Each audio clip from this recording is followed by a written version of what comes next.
मेरा भांजा औरतों की मसाज करता था। मेरा भी मन करता था कि कोई भी मुझे मसाज करे, मगर शर्म के मारे मैं भांजे से कुछ न कहती। मैं हर सुबह जल्दी उठकर घर के सारे काम कर लेती, लेकिन अकेली औरत होने के कारण उस घर की सारी जिम्मेदारी मेरे ही ऊपर थी। मगर इस कदर काम-काज भरी जिंदगी से थकने लगी थी। मैं अब कुछ वक्त आराम करना चाहती थी। पिछले 7 साल से मेरा एक ही रूटीन था। सुबह सवेरे उठकर सबके लिए नाश्ता बनाना और फिर पूरे घर का काम निपटाकर उसके बाद पति के साथ उनके खिलौने बनाने में मदद भी करती। मेरे पति कंपनी से माल लाकर एक दुकान पे खिलौने बनाने का काम करते थे। मैं भी ज़्यादातर अपने पति की मदद करने उनके दुकान पे चली जाती थी। फिर दिन भर काम करने के बाद शाम के वक्त वापस आती और आकर खाना बनाती। इस तरह मैं पूरे घर को संभाल रही थी। घर में मेरे अलावा और कोई औरत नहीं थी और घर की सारी जिम्मेदारी मुझे अकेली पर ही थी, जिसके साथ साथ दुकान भी जाना और घर का काम काज करना बहुत ही थक जाती थी। मैं अब सुबह घर से बाहर जाने लगती तो हमारे घर पे मोहल्ले की औरतें मेरे भांजे से मसाज करवाने के लिए आ जाती थी और शाम तक उनका आना जाना लगा रहता था। उनके ऐसे काम से अच्छी तनख्वाह आमदनी हो जाती थी। मेरा भांजा लोग शहर पढ़ने के लिए आया था, क्योंकि मेरी ननद एक बीमारी की वजह से 5 साल पहले ही मौत हो गई थी और हम सबको वह छोड़कर हमेशा के लिए चली गई थी। मेरे पति को ये खबर तोड़कर रख दिया था, क्योंकि वह अपनी बहन से बहुत ही प्यार करते थे। इसलिए उनके बेटे को वह पाल पोस कर अच्छी परवरिश देना चाहते थे। पर गांव में अच्छी सुविधा ना होने की वजह से अपने भांजे को हमारे घर रहने के लिए बुला लिए। उस वक्त मेरा भांजा केवल 20 साल का था और वो अपनी कॉलेज की पढ़ाई पूरी कर अच्छी जॉब करना चाहता था। पर मेरे भांजे में एक ऐसी हुनर थी जो मुझे बहुत ही अजीब लगती कि वह बहुत ही शर्मीला और शांत लड़का था। फिर भी वह हमारे मोहल्ले के औरतों के मसाज कर अच्छी कमाई कर लेता था। पर मुझे उसका ये काम करना थोड़ा अजीब लगता, क्योंकि वह तो पढ़ा लिखा था। अगर उसे काम ही करना था तो वह दुकान में भी काम कर सकता था, पर वो नहीं करना चाहता था। यही वजह थी कि मुझे अपने पति की मदद करवाने के लिए खिलौने बनाने जाना पड़ता था।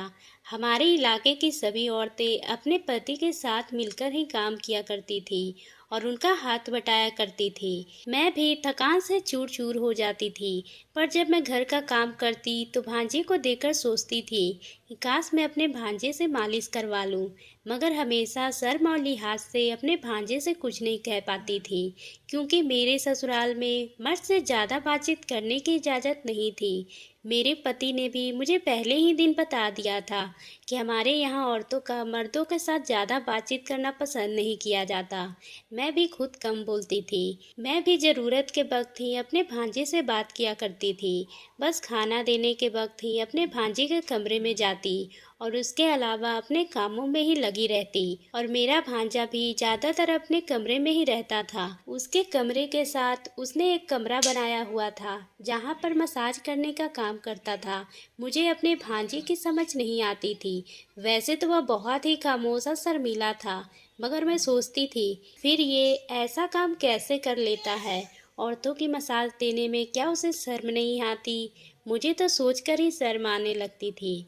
जब मैं अपने पति से ये बात कहती तो वह हंसकर कहने लगे कि इसका तो ये काम है और रोजगार भी उसी से ही चलता है। अगर वो अपने काम पे शर्माएगा तो खाएगा कहाँ से। उनकी बात सुनकर मैं भी खामोश हो गई थी, पर कभी कभी मेरे दिल करता था कि मेरा भी कोई मालिश कर दे, मेरी थकावट दूर हो सके। मगर मैं अपनी ख्वाहिश का इजहार किसी से भी नहीं कर सकती थी। मेरी शादी को इस वक्त कुछ साल ही हुए थे। मेरी सास का देहांत हो गया था, जिसके बाद फिर सारी जिम्मेदारी मेरे कंधों पर आ गई थी। उनकी मौजूदगी में मैंने एक पल भी सुख का सांस नहीं लिया था। कुछ साल मैंने जैसे तैसे कांटों पर बसर किया था। वह हर पल मुझ पे निगाह रखती थी और मेरी शादी के 1 साल बाद उन्होंने मुझे औलाद ना होने के ताने देना शुरू कर दिए थे। मैं ऊपर वाले से रोकर दुआ मांगती थी मेरी जल्दी से गोद भर जाए, ताकि मुझे अपनी सास के तानों से छुट्टी मिल सके। मगर शायद मेरी किस्मत में अभी तक औलाद का सुख नहीं था। खैर, मेरी शादी के 3 साल बाद ही मेरी सास बीमार रहने लगी थी। मेरी ननद के गुजर जाने का गम उनके अंदर कमजोर करते जा रहा था। बहुत से डॉक्टर का उनका इलाज करवाने की कोशिश की गई, मगर वह अपनी बीमारी से उभर नहीं पाई। मेरे पति अपनी तमाम पूंजी अपनी माँ के इलाज में खर्च कर दिए, ये सोचकर कि शायद उनकी माँ बच जाए। मगर वह कुछ दिनों के बाद इस दुनिया को छोड़कर जा चुकी थी। उसके बाद जहाँ मैंने सुख का सांस लिया था, वहीं घर की सारी जिम्मेदारियां मुझ पर आ चुकी थी। घरेलू काम के साथ साथ मुझे अपने पति के साथ जाकर दुकान में भी काम करना पड़ता था। मेरी सास की बीमारी के दौरान मेरे पति बहुत ही कर्ज चढ़ा चुके थे, जिसकी वजह से हमारे हालात काफी हद तक खराब हो चुके थे। और कर्ज उतारने के लिए भी हम तीनों घर के ही लोग अपनी जगह पर ज्यादा मेहनत कर रहे थे, ताकि जल्द से जल्द कर्ज चुका सकूं। इसलिए मैं अपने पति के साथ भी काम पे जाने लगी थी। तब हमारे घर पर औरतों का आने जाने का सिलसिला शुरू हो जाता था। हम उम्र की औरतें भी मेरे भांजे के पास आती थी। मैंने कभी भी किसी से भी अपने भांजे के बारे में कोई भी गलत बात नहीं सुनी थी। सब लोग मेरे भांजे के शराफत की गवाही देते थे। मगर एक दिन बहुत ही अजीब बात हुई। उस दिन मैं दोपहर का खाना बनाने के लिए जब घर आई, तो मैं अपने मोहल्ले की एक लड़की को अपने भांजे के कमरे से रोते हुए बाहर जाते देखा। ये मंजर देखकर मैं हैरत में पड़ गया। और शादी के 7 सालों में ऐसा पहली बार हुआ था। मेरे भांजे के शराफत का सारा मोहल्ले वाले गवाही देते थे, जिसकी वजह से आज तक किसी को कोई तकलीफ नहीं पहुंची थी। तो फिर वह लड़की इस तरह रोते हुए वहां से क्यों गई थी? ये देखकर मैं परेशान हो गई और कुछ सोचने पर मजबूर हो गई। उसके बाद घरेलू जिम्मेदारियों में आकर मैं इस बात को जैसे भूल ही गई थी। कुछ दिन के बाद जब मैं दुकान से वापस आ रही थी, तो वह लड़की अपने दरवाजे पर खड़ी थी और मुझे देखकर वो इधर उधर की बातें करने लगी। मैं उसे जल्दी जल्दी बातें करके मैंने मेरे भांजे के बारे में बात करने लगी कि मेरे भांजे ने उसके साथ अच्छा नहीं किया। पर मेरे बहुत पूछने पर भी उसने इस बारे में कुछ नहीं बताया मेरे भांजे ने क्या किया था। इतना वह कहने के बाद वह अपने घर में वापस चली गई और मैं भी इस बारे में सोचते हुए घर वापस आ गई। मैं परेशान हो चुकी थी। ना जाने वो क्या बात है, उस दिन वह क्यों रोते हुए वापस जा रही थी, मगर मैं नहीं जानती थी कि आखिर ऐसी क्या वजह है। मेरे मोहल्ले में किसी औरत से इतना मिलना जुलना नहीं था और ना ही किसी से उठना बैठना था कि मुझे ऐसे चटपटी बातें सुनने को मिलती। इस बात को मैंने अपने पति के साथ करने के बारे में सोचा। घर की जिम्मेदारियों में मैं जैसे भूल ही गई थी। मैं उनसे कोई भी बात नहीं की थी। इसी तरह से दिन तेजी से गुजरने लगे थे और उस दिन हम दोनों मियाँ बीवी खिलौने बनाने का काम कर रहे थे कि जब मोहल्ले का एक आदमी भागता हुआ वहां पर आया और हमें जल्दी से वापस घर चलने के लिए कहने लगा। हम दोनों ये सुनकर हैरान हो गए थे। ना जाने क्या बात हो गई है, तो बहुत ही ज्यादा औरतों का जमाजा लगा हुआ था। औरतें और मर्द वहां पर इकट्ठा हुए थे और ऊंचा ऊंचा बोलने की आवाज सुनाई दे रही थी। सामने का मंजर देखकर हैरान रह गई। सामने ही मेरा भांजा मेरे मुंह की तरफ सर झुकाए खड़ा था और उसके चेहरे के हालात से लग रहा था जैसे कि किसी के साथ कुछ गलत किया हो। यह सुनकर मैं अपने दिल को थाम लिया, क्योंकि मेरे भांजे पर एक लड़की को भगाकर कहीं छुपा देने का आरोप लगा था और उसकी माँ का कहना था कि मेरा भांजा उस लड़की से प्यार करता है, इसलिए वह उसे बहलाकर शादी करने के लिए कहीं छुपा दिया है, ताकि मामला शांत होने के बाद वह उसकी बेटी के साथ रह सके। एक नज़र जब भांजी की तरफ देखी तो वह शर्म से जैसे जमीन में गड़ा जा रहा था। मगर मेरे पति सुनते ही बड़े हैरत में पड़ गए और गुस्से से चिल्लाते हुए कहने लगे, ये सब झूठ है, मेरा लोग ऐसा नहीं कर सकता। मोहल्ले के बाकी लोग भी मेरे भांजे की शराफत की गवाही देने लगे, मगर सवाल ये था कि वह कैसे करेगा। फिर मोहल्ले के बड़े लोगों के बीच बैठकर ये मामला रफा दफा किया गया। फिर इसके बाद ये जरूर हुआ था कि मेरे भांजी की इज्जत पे जैसे ठप्पा लग गया और सबने उसके पास आना जाना छोड़ दिया था। वह सारा दिन अपने कमरे में बंद रहता, बिल्कुल गुमसुम और खोया खोया। पहले भी बहुत ही कम बोलता था, मगर वो तो अब जैसे बोलना ही भूल गया था। उसकी हालत देखकर मुझे उस पर तरस आता था। मेरा दिल भी इनकार कर रहा था कि मेरा भांजा ऐसा कुछ भी नहीं कर सकता।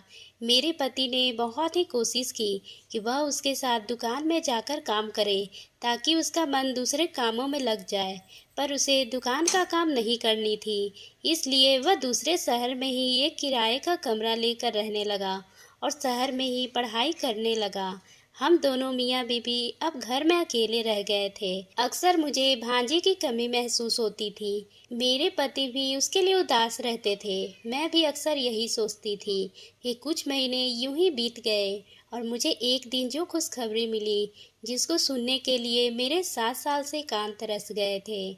मैं माँ बनने वाली थी। मैं बहुत ही ज़्यादा खुश रहने लगी थी और मेरे पति मेरे दुकान का काम छुड़वा दिए और उन्होंने अपने साथ काम करने के लिए एक नौकर रख लिए थे।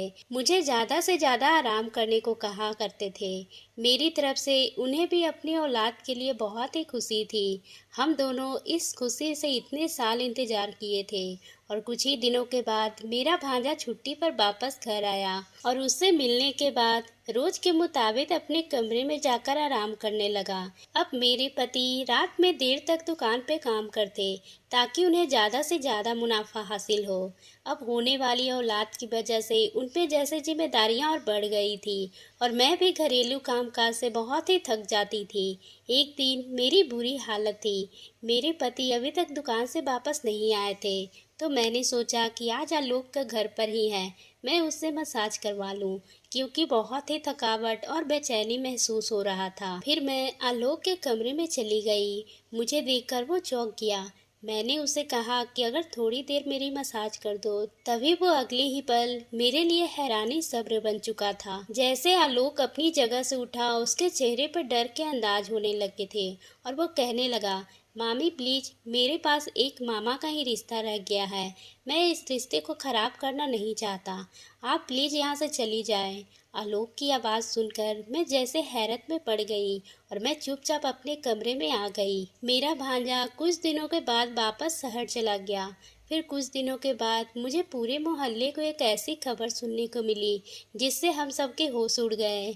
उस दिन मधु ने सबके सामने रोते हुए इस बात का इकरार किया था कि उसने मेरे भांजे पे इल्जाम लगाया था क्योंकि वह किसी और से प्यार करती थी और वह लड़का आलोक का दोस्त था। इसलिए दोनों जब मोहल्ले से भाग गए थे तो आलोक को ये खबर मालूम नहीं थी, पर उसने एक चिट्ठी आलोक के नाम पे लिख दी थी कि आलोक उससे प्यार करता है और उसे लेकर दूसरे शहर जाना चाहता है।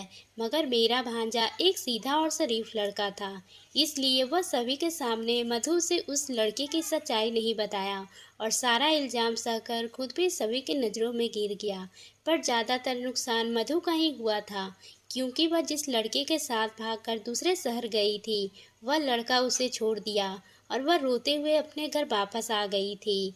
पूरे मोहल्ले के लोगों के दिल में जो मेरे भांजे के लिए कांटे चुभ गए थे, वह जैसे निकल गया था और जिंदगी में मेरे सीने में भी एक बात निकल गई थी। मैं भी बड़े दिनों के बाद खुले दिल से मुस्कुराई थी और फिर एक दिन मैंने अपने भांजे से कहा, मैं तुम्हारे दिमाग की हालत समझ सकती हूँ और मैं तुमसे नाराज नहीं हूँ। वह भी जैसे मेरी बात सुनकर हल्का हल्का हो गया और अब उसने अपनी ऑफिस की एक लड़की को पसंद कर लिया था और उसके साथ शादी करना चाहता था कि अब वो अपनी ज़िंदगी में खुश रहे। हमने उसे खुशी खुशी इजाज़त दे दी थी और कुछ ही महीनों के बाद फिर ऊपर वाले ने मुझे एक बेटी दिया था। इस तरह मेरी पूरी फैमिली अब अपनी ज़िंदगी में अच्छे तरीके से रहने लगे थे। तो दोस्तों, आपको ये कहानी कैसी लगी? अगर पसंद आई हो तो आप मेरे चैनल को सब्सक्राइब करना ना भूलें और बेल आइकन को भी प्रेस कर लें ताकि इसी तरह की दिलचस्प कहानी हम आपके लिए लाते